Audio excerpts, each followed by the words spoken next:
before we had to go to the main venue, we had to go to another hotel to finally meet up with Gamma. So Gamma was, of course, putting on, the world's championships, for all the 40 nations that did show up. So now this is where we first had the chance to meet all the other fighters and meet Gamma and kind of coordinate everything that had to be done because we still had to weigh in again with Gamma. So we had to go to another hotel and they had everything set up. So now this is the first meeting of everybody. So of course, when we flew over, it was only a handful of us coming out of Colombia to Charlotte. So it was me, it was Justin Brown, Diane Thomas, Cody Freeland, Fatini Candris, Lanisha Vincent, and that was it. That was the initial group. So we didn't meet anybody else until we actually got over there to Singapore and we met up at the second hotel. So then we got to meet everybody else. So we met all the coaches. So there was 3 coaches. So it was Bob Sheemer, if I'm saying his last name right. It was who else? It was, I can't remember, Joe Nichols, and of course Cody Freeland. So those were the 3 coaches for us. Because once again, this is a national tournament. So it wasn't like being in the States where every fighter could bring their own coaches. We had USS MMA, team coaches. So it was those 3. So Bob was the head coach, then Cody Freeland, and then Joe. So those were the 3. So now we're getting ready to meet everybody. So all the fighters finally showed up. So it was Laura Sanchez, Alvin Miller, Prince Rivera Jr., I think, Kwang Lee, I'm probably saying his name wrong, Michael Williams, Tan Gable, it was Tan or Tran, but Gable, I think was his last name. So we had a total of 9 fighters. So everybody's finally getting in, and we're finally getting set up. So now we're all going through the logistics of getting everything done. So now they have to go. We had 2 separate rooms. One was for the weigh-ins, and ones were for, doing the medicals and making sure all paperwork and everything lined up. So Justin Brown had 2 roles. He was not only, over the USA national team, but he was also going to be a ref for Gamma. So he had dual roles. So he didn't spend as much time with us during the event as he did outside the event, of course. So Diane Thomas, she was the one responsible for all the logistics, make sure all the fighters were squared away, they knew where to go, what to do. So she was the one meeting with Gamma, making sure we understood the rules, making sure we understood where everybody had to be, and we knew what was supposed to happen. So of course, her being the president over the American team, she got to meet all the other presidents from all the other nations, which was pretty cool. So there's a lot of politics going on. I think a lot of people miss the fact that it was, a meeting of nations. Outside of fighting, everybody has their own rule sets. Everybody has their own understandings of conduct and what to do and how to do it. So of course, outside of language barriers, everybody had to be on the same page. So I thought that was pretty cool, that everybody had to, figure it all out. So I was lucky enough being behind the scenes and being the camera guy. I was able to be a part of a lot of the meetings just to catch it from a documentary standpoint. The hard part is trying to make sure I caught the right scenes, capturing the right moments, because there's a lot going on.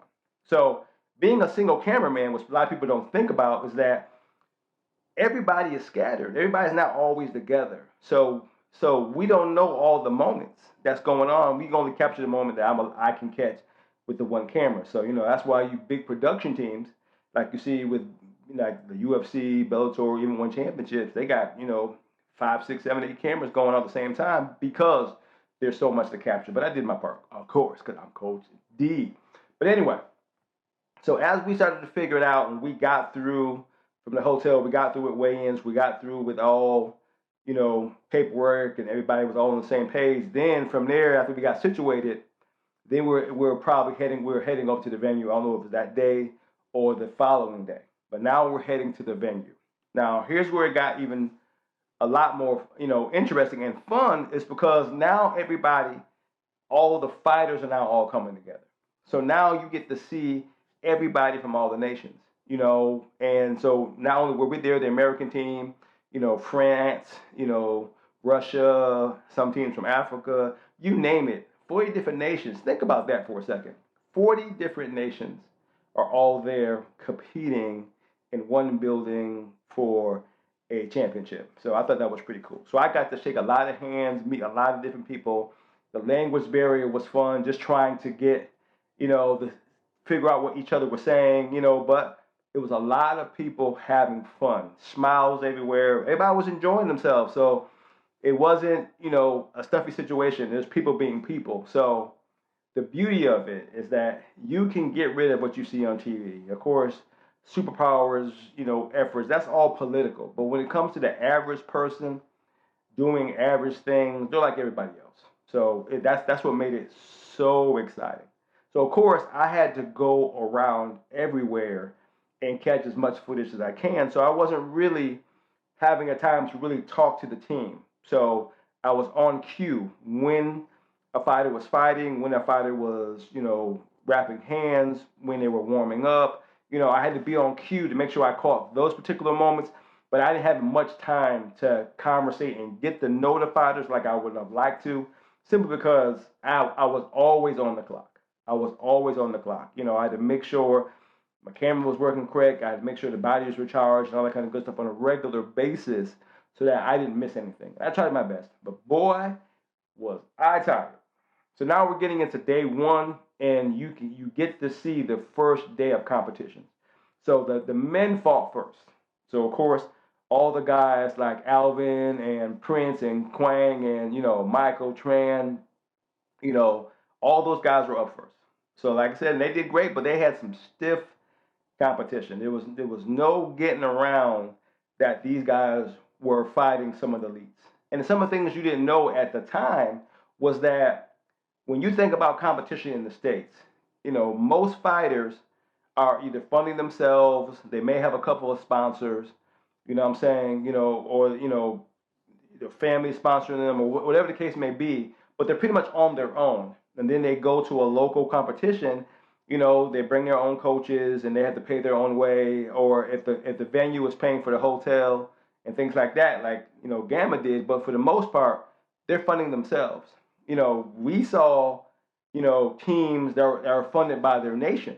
You know what I'm saying? So to them, this is the Olympics, full funding for everything. So the uniforms on down to everything was sponsored and paid for by their nation or their government, however you want to look at it. So think about being able to train 24/7 for as an amateur. That's all you got to do is train. You don't have to go to no jobs. You pretty much train to be the best. So you can imagine the stiff competition that these guys had to deal with when you go and get something that's all they do is train, and they're still just amateurs. So that was another interesting part. So you had some teams that may have 3 or 4 guys, like we only had 9.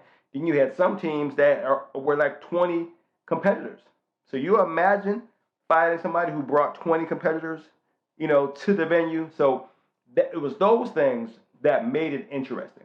So we had 4 different rings set up, in this tournament style. So, the winner moves on, the loser is finished. Basically that's how it goes.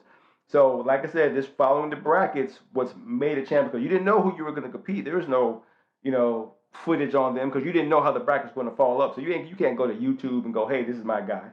You know what I'm saying? So it was all brand new. You just had to prepare how you had to prepare. Okay. And we weren't thinking about, well, I wasn't at the time, is that our coaches, Bob, Cody and Joe, they never met, the majority of the other fighters. Like Joe came down with Laura. That was her coach from Duke Rufus. So she had a coach. Fatini brought Cody. So they knew each other, but they haven't, as far as I knew, they haven't trained that much together. And Lanisha's been on several international, trips. So she knew Bob, but Bob wasn't her official coach. So we had to all figure that out, when it comes to strategy and having time to train, which we didn't have a lot of. So we had to do a lot of stuff on the fly, which brought out the best in everybody. Because all you had to do was that one shot, just prove how good you are and what you can do. And that's what made all this exciting. And that's why I loved seeing everybody compete, and give it their best. and succeed how they're going to succeed, win or lose. It was great to see everybody perform.